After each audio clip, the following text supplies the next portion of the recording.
Fresh out the box. Fresh California plums. Hello and welcome to another episode of Fresh Film Fridays, the podcast where two dudes pick the newest movies streaming or in theaters and discuss them. Today we're talking about the new film on Netflix, Black Crab, which was released on March 18th and is directed by Adam Berg. I'm your co-host, Alec. I'm Justin. See, now, I thought this movie was a superhero movie. I thought that Black Crab was like a new crime-fighting superhero, so I was really looking forward to it. Not the case. This is a heavy movie, man. I liked it, dude. I did too. Okay, I was waiting for you to be like, I don't like it because it wasn't like premiered at the Sundance Film Festival. That's all I like, is only Sundance Film Festival movies. If it's at Cannes, I'm like, get the hell out of here. If it's at the Venice Film Festival, get the hell out of here. Well, have you seen a lot of movies with, I'm definitely not going to say her name correctly, Noomi Rapace? I saw her in the Girl with the Dragon Tattoo series. I saw her in that. She was in, what the hell's the Alien movie? Alien Covenant, right? Or Prometheus. Prometheus, yeah. So she's Swedish, as I'm sure you know. So this movie, it's obviously dubbed, because it's in their native language, but that's her voice in English. So she dubbed over her own English voice? Yeah, which I don't think I've ever seen that before. Well, dude, she's super talented. I mean, I looked her up a little bit. She speaks like 6 languages, man. Like fluently. Yeah. Fluently speaks Icelandic, Danish, Norwegian, English, and Swedish. Wow. Yeah, I mean, I'm basing this on absolutely no research, but I feel like a few of those are all like kind of the same. I don't know. No, it's about, like those Scandinavian countries like Sweden, Norway, and Finland and all that. They're so it's like a Spanish and Portuguese and Italian. Like they're all there's words that you're like, okay, that kind of makes sense. But like if you speak Portuguese, you can't just speak Italian, you know? That's true. Fun fact. I know we're getting off topic here, but when I did construction like 7 years ago, there were a bunch of Brazilians who I worked with. And some of them did not speak any English. And it was like lunchtime. And I feel so ignorant saying this, but one of my friends was like, hey, go like tell them it's lunchtime. And I said like, hey, like it's time to eat in Spanish. And the guy looked at me. And my buddy was like, they don't speak Spanish. And I was like, I don't know. You didn't know that they speak Portuguese in Brazil? No, dude, we live in Connecticut. There's no Brazilians here. No, I don't know. I thought you might have known that. Yeah, like Portuguese settlers. That's like, yeah. Dude, I'm an ignorant American. I don't know. Okay, all right. Well, yeah, they do. They speak Portuguese, and it's funny. The accents are so different too. Just like different, yeah. Yeah, like Madrid accents or like Castilian Spanish accents versus like South American Spanish accents are so different too. It's cool. It's like English and like American in England, you know. It's pretty similar to Italy and Sicily. Like my family speaks Italian, but when we went to Sicily, like the dialects are really different. Like they literally like words are different. Yeah, dude. I mean, English, it's the same as English, you know, like there's just like they say aluminium instead of aluminum or advertisement instead of advertisement. If anyone here says aluminium, you're wrong. Those are British people and Australian people, not American. Yeah. Okay, right. Yeah. If you live in America and you're like aluminium, like no. Yeah, no, yeah, like, dude, I used to, like, I'd say, oh, can I get like a tomato basil caprese? And they'd be like, a tomato basil caprese? And I'd be like, okay. Are we doing this? I can't do this. I'm not doing this. Anyways, yeah, so this movie was dubbed over mostly by American actors, and that's cool. I didn't know that Noomi Rapace did her own dubbing. That's, I mean, great, you know? She has a pretty, like, distinct voice. Right. I thought the dubbing was pretty good in this. I didn't notice it most of the time. No, I didn't notice it either. Yeah, it was pretty good. Yeah, they did a good job. The plot of this movie, I guess just like a brief thing here, it's kind of like a post-apocalyptic world. We have no idea why. We don't even know what countries are really fighting. Like, we don't know anything. They never explain that. So this woman gets separated from her daughter right in the beginning. She ends up joining the military of the country she's in, I guess, for some reason. We don't know why, but she's there. And then they're like, hey, we're going to lose this war, so here's our last option. We're going to get a bunch of people that are really good skaters, and we're going to have them skate across, I'm assuming, some ocean in Sweden, and they have to deliver something. They don't know what it is, and that's going to end the war, they're told. Yeah. So we don't find out who the enemy is, but they're in Sweden, and it's post-apocalypse, and basically, like, Sweden is the losing country, and it's kind of to the point where they recruited, like, civilians. Yeah. Kind of like what, Ukraine has to do, not to get too realistic. Dude. Yeah, it kind of reminded me of that. And then I was like... The whole movie. All I was thinking, I was like, this is probably what's going on in Ukraine and Russia right now. Yeah, it's like scary realistic because like the country's basically destroyed and people are like homeless and obviously poor and like people like are struggling to eat. But anyway, the Swedish like rebel army like picked 6 people. And yeah, dude, they basically the only way to get to their other base is to ice skate across like this ocean, which kind of made me think like, do people in Sweden like actually like ice skate out? Yeah. Like no, but like do the oceans freeze over like that? Oh, I don't know. I don't know enough about that. I thought if it was saltwater, it couldn't freeze. But Oh, that's a good point. I don't think saltwater. No, because the Arctic and stuff. There's icebergs. Oh yeah. Oh yeah. God, we're so dumb. We're so stupid. But anyway, dude, this got this got we're just like I don't know, man. This got a 5.6 on IMDb. But I think out of the past few Netflix movies we've seen, this has definitely boosted Netflix back up a bit. Oh my God. I looked up the reviews too and I was like, really? Like the only thing I can think of that people don't like about this is the pacing's a little weird and they don't explain enough to make the impact at the end really matter. Like I don't know what this war is about. We don't know who's the enemy really. And, you get to meet these characters and you kind of start to like them and then they just die immediately. So you're like, all right. Yeah, there were a couple flaws in it. And this was almost a 2-hour movie. So I felt like they could have chopped it up a bit and explained a little bit more. But a ton of action, like really well done gun shooting scenes. Yeah. And like it showed their struggle of them. Like, first of all, these people were like ice skating 8 hours a day, which like, I don't know if anyone's listening who's ice skated, but like after you do like 30, 40 minutes, you're like, dude, my calves kind of hurt. So, oh my God. Well, you're sore. And I'm assuming these people aren't ice skating all the time. So the blisters you're going to get, dude, are going to be brutal. I bet. Yeah. Do you think when the colonel was like, we have a mission, you have like, this could end the war. And they're like, but my feet. I mean, dude, I was expecting obviously somebody to fall into the water. I was kind of thinking, all right, what's going to go wrong here? Like the water's going to fall. I didn't think it was going to happen that quick. I didn't think like within seconds that woman's just going to die. You're like, oh, okay. The person who had the most important package, like within a minute was like, and fell through the ice. Yeah. Really quick, before even any of this, like right after the lead woman gets separated from her daughter and she joins up with the military, what the hell is up with that first scene where she just gets like taken to this random place with that lieutenant guy? Yeah. But what the hell was that? Dude, I don't know. I had to rewind it because I was like, what happened? Yeah. Basically, the lieutenant went into a building, which I'm not sure how he then got from that building to the same location by vehicle that she went to roughly the same time. But yeah, he went into this building and like all these homeless people just started attacking her and she fucked them up. Like she was rolling under the Humvee shooting people. I don't know why she didn't go into the building with him, but she just bounced. First of all, very cool way to introduce like, okay, this lady is clearly military. But yeah, I was wondering like, okay, so this lieutenant's being a dick to her. He's just getting her in the car. He's like, call me lieutenant. Where's your daughter? Where have you? It's just like really grilling her. Gets to some random place, doesn't tell her anything. He should have said like, hey, come in with me. Or like, he should have known, hey, there's like a ton of crazy homeless people here that are willing to do anything. Maybe I shouldn't leave my keys in the car and her.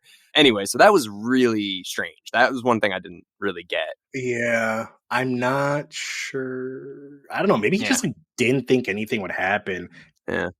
but I like how when they all got to that underground bunker, that like Colonel dude was like, hey guys, no pressure, but if you fail, we're going to lose the war. Yeah, basically that. And I also like how he kind of followed up. He's like, where's that lieutenant guy? She's like, I don't know. He's like, are we going to have a problem here?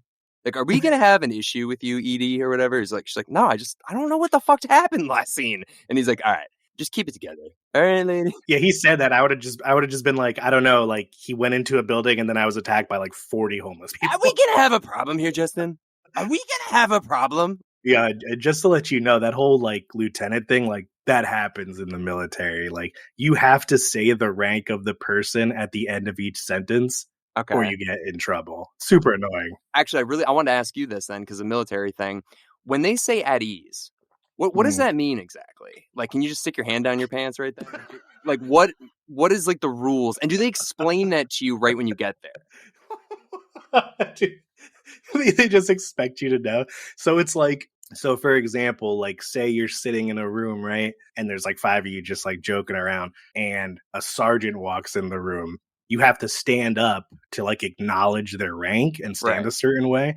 And then he says at ease, and you can like not, you don't stand as firm. You like relax. Okay. And then if they say like relax, you can like, you don't have to lock your arms behind your back. Okay. Because I noticed everybody was saluting them as they walk past with their Medal of Honor. And then when he goes in the elevator at the end and he's like, at ease, and the elevator door shut, I was like, what's that guy doing now? You know? Yeah. Yeah. All right. Well, thanks for clearing that up. Yeah.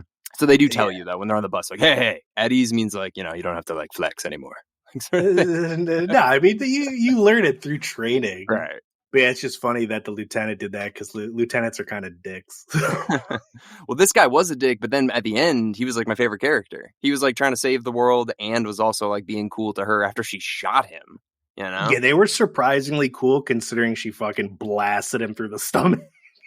I know. I mean, like, yeah, like he could have easily died. Okay, so let's not skip the middle part here. Yeah, So, dude, I read the description of this movie, and it's been on Netflix. It came out March 18th. And I've been seeing it, and I've seen plenty of new me movies before. And for some reason, like, I don't know, I just didn't watch it yet. And so I read the description, and it's like, in a post-apocalyptic world, 6 soldiers on a covert mission must transport a mysterious package across a frozen. And then I stuttered on this word like 6 times. Archipelago. Do you know what an archipelago is? Nope. I know the Okay. Isn't it Archipelago Islands or something? No, so I tried to read it right. I was like archipelago, and then I was like, I Googled it. I was like, what's an archipelago? And it's a sea or stretch of water containing many islands. And I was like, who the fuck thought of this word? Well, isn't that like those islands that are like that have like turtles and stuff? I don't fucking know. It's like there's like a place that's never been touched by humanity. Galapagos? Yeah, Galapagos Islands. Yeah. That's what I'm thinking of. Gullah Gullah Islands. That's what I was thinking. It's the Arc of Galapagos. Yeah, dude, we are so stupid. Like, I'm just realizing how actually stupid we are. Dude, I've never seen the word archipelago. I don't know, dude. I literally don't know anything. I thought it was Gullah Gullah Island. Yeah, I'm done. Okay. Moving on. All right. I thought it was hilarious how that person who fell in the ice first, yeah, like they were in there for like 5 seconds, and they all knew how important what that person had was. The guy was like, no, don't jump in, and Numi went in there, cut the backpack off, didn't even try to rescue the person. She was dead though, wasn't she? Dude, you don't die in 8 seconds underwater. Like, she could have pulled her up, tried CPR, resuscitate her, anything. Yeah. It looked like when she was underwater, she was dead though already. It looked like she was, at least. I don't know. Yeah, I did like how the movie didn't brush off the effects of hypothermia. Like, I feel like most movies would have been like, they got out of the water and they were like, okay, we're fine. Like, you would freeze to death immediately. Oh, dude, that scene where they like go and like she puts her feet next to the fire and her toes are just gross. Even like, dude, they did a good job with the makeup with her legs. Yes. Like the veins were coming out and you're just like, ugh. Her toes were purple. Yeah, man. I mean, I don't know. It was weird because it kind of just felt like the movie would just be like, all right, they're on the ice. Something goes wrong. They hide for a second. Then randomly these soldiers come out of nowhere. They're like, there's people here. And they start shooting them and then they escape and somebody dies. Like, it did kind of feel like it just ebbed and flowed like that. It's cool because they could have taken an easy way out and just been like, oh, the only difficulty on this mission is like enemy bad guys. But that was only one small aspect. Like, they had to, one, get to the location without falling through the ice, which you find out halfway through the movie, like most of the ice was like melted towards that section. Yeah. And then they got to that one location with the man and woman, and you find out that, dude, that scene when she like dropped something on the floor and bent over and saw that there was a gun attached to the table, under the table, I was like, oh shit. I wasn't crazy about that. So yeah, let's explain that a little bit. So you're right. They have to not only hide from soldiers, they also have to hide from the elements of the world. But then you're right. They do find this one little place where there's this old couple who looks like the nicest old couple in the world. Just like these 2 old people. They're not doing anything. And it didn't seem like they were like going to do anything. Like they seemed like they were having a nice time. I mean, they probably weren't, but those people obviously were on the enemy side, or being influenced somehow by the enemy. Like maybe they're allowed to live there if they give up the Swedish people. And he kind of had his hand on the gun, but like they weren't going to do anything. And then once he saw that she saw, that one dude just got shot in the face. See, all right, this actually leads back to my initial problem with the movie. With them not explaining anything about the war, the conflict, what countries are involved, anything, it hurts that credibility of that scene, because you're like, these people all kind of seem like they're really getting along. Like this old couple, even if they're like, hey, listen, we have a gun here, you guys seem cool, just get out of here. Like the Black Crab crew or whatever, they didn't say like, we work for these guys and we're taking this special, like they didn't get to that point. So I feel like the old people could have just been like, we have a gun, but like, we just want to let you guys get out of here. Yeah, I don't know. I filled in the blanks on my own and kind of just thought like they knew that they were Swedish rebels because they had like, weapons and stuff. And either they were going to attack them or their point was to, because right after they killed them, they ran to the backyard and that helicopter showed up and blew up the house. So I think they were trying to stall them for the enemy to come. Yeah, it's possible. I don't know, but that one guy got shot in the face and the other cool dude got shot in the stomach and he eventually died. He was my favorite. Malik or whatever. He was my favorite too, yeah.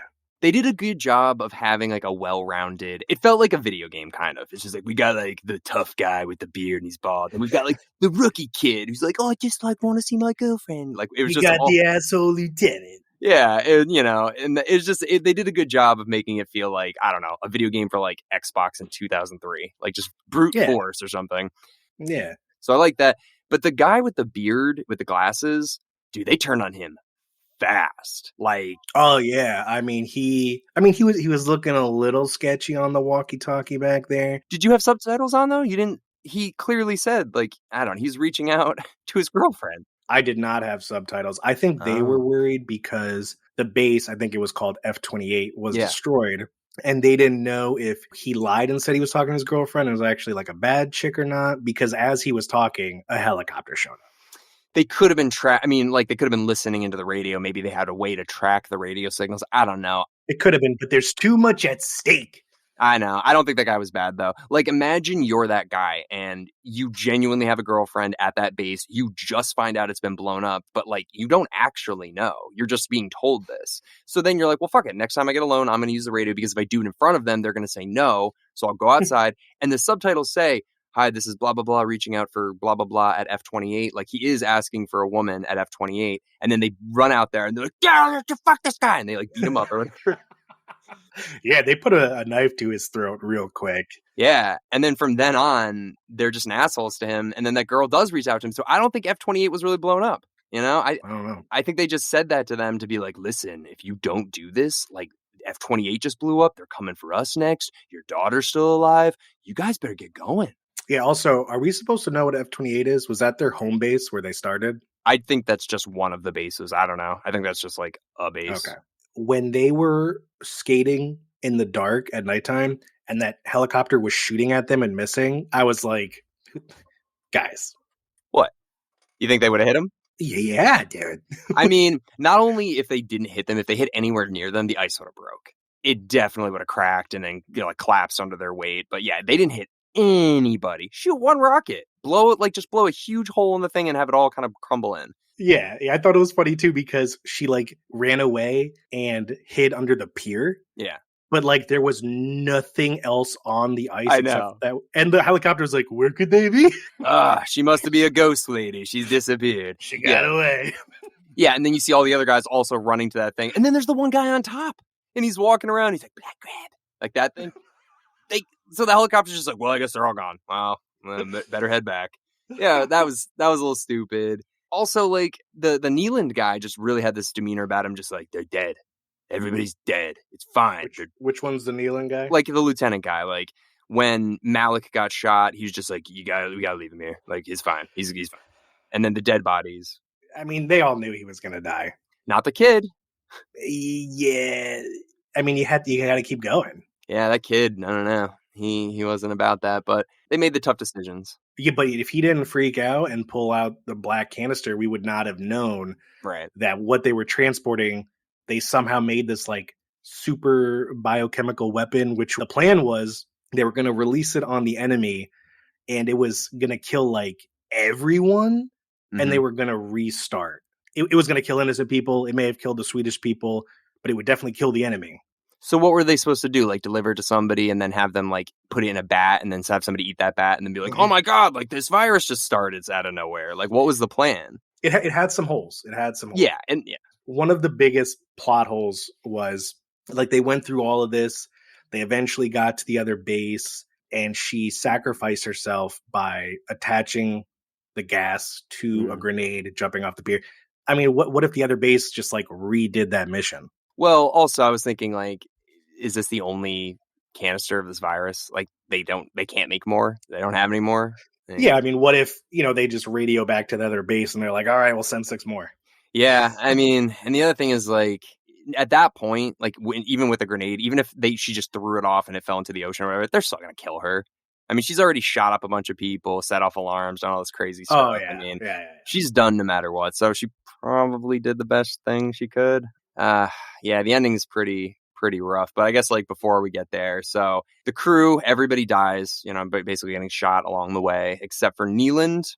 Actually, cool scene before any of this. Neeland, the kid, and Numi Rapist are all together. Neeland sneaks off when they're sleeping, and they wake up to this like epic gun shootout. And I was that kind of pissed me off. Where did he go? He was going to destroy the virus. But why did he leave them? Because he knew that she was going to try and stop him, because she's like, I got to get my daughter back, so we have to deliver this. And he's like, guys, this is going to kill everybody. We need to destroy this. So she needed to make sure that this mission got complete. He knew that she needed this, so he's like, well, I'm just going to throw this in the ocean. Yeah. Right. He was trying to make it to the ocean to toss it in there. Yeah.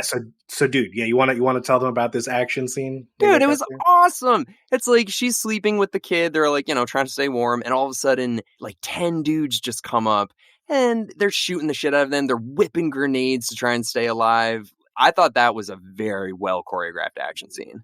Yeah, that scene was awesome. They were sleeping because they thought the lieutenant was probably watching out for them. Yeah. And they wake up and like they had a very clear advantage. They're on a hill.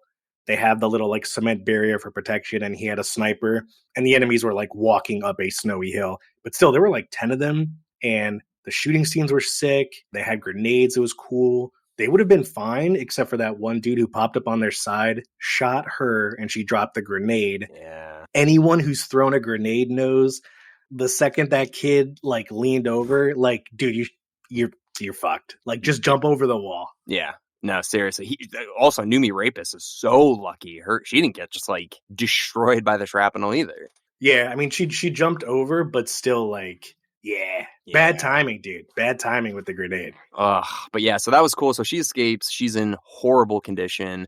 Luckily, comes across Neeland. It's somehow, I don't know how the hell she catches up to him, but I mean, maybe he left very recently. But anyway, so he was like literally 20 seconds past her. Yeah, I was like, that's as far as you got? They just had like a 15-minute gun scene, and she shot. I know. I don't think he was wounded at that point either. I don't think. No, she had to walk down the hill to however long it takes to like tighten your ice skates, and she shot, and he's only like right there. I know. It's kind of like, all right. I mean, she's a sniper, but it's still like, come on. Also, maybe talk for like a second before you're like, hey, get back here. It's like, there's shooting each other. I mean, He was screwed. I mean, she's a sniper rifle. I mean, like, there's no way.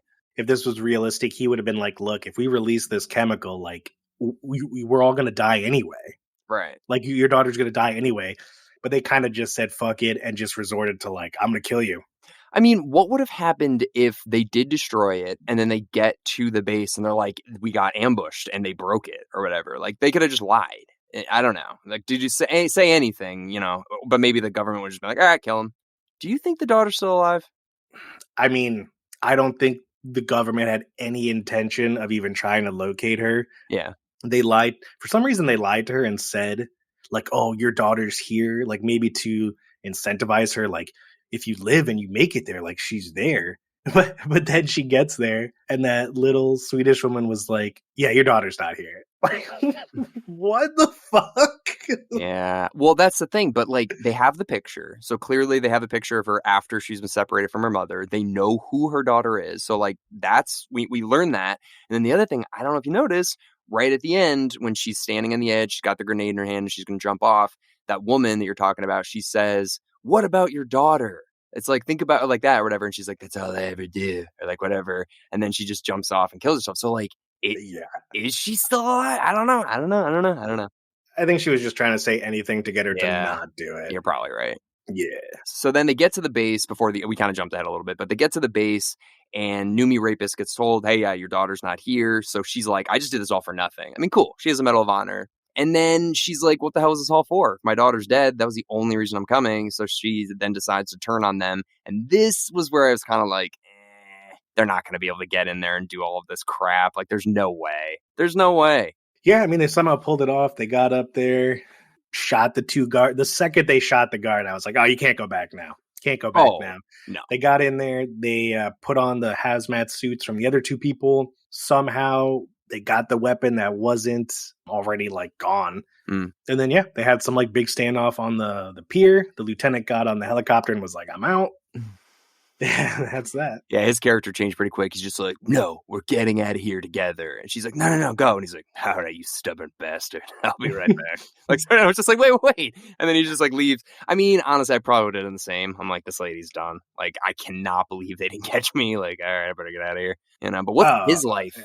His life must be so weird now. Like, he's never going to sleep normal again. Like, all he's going to do is be thinking about this crap. Oh, yeah. I feel like his life is messed up forever. I mean, PTSD. He's going to get back to the base, and like a month later, they're going to be like, "Did you hear about that story that happened at that other base? Like, they took over the lab, and like she blew up." And the lieutenant's like, "Yeah, crazy. Wow." Yeah. I mean, yeah. That's crazy. But what do you think? Do you think this movie would have benefited from knowing the countries, knowing what caused this? I mean, do you think that's important? I think a few different things could have been added to make this movie from pretty good to really good. One would have been, again, it was 2 hours. So like they could have shaved off some minutes from like random scenes that we didn't really need. And they could have explained, one, who the enemy was. Yeah. Because like, was it another country where the other, it kind of made it sound like the whole world was like this, but like, was it a World War III?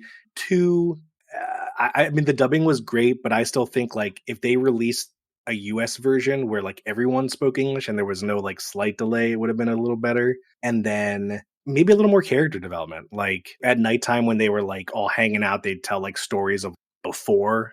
Yeah, I agree with that last thing. Just like having them talk a little bit more, because we don't know like anything about Malik. Was he a hockey player? What was he? Well, I don't know. I mean, like it didn't explain why these 6 were selected. It explained why she was probably selected because she has a daughter, and they incentivized her, I guess.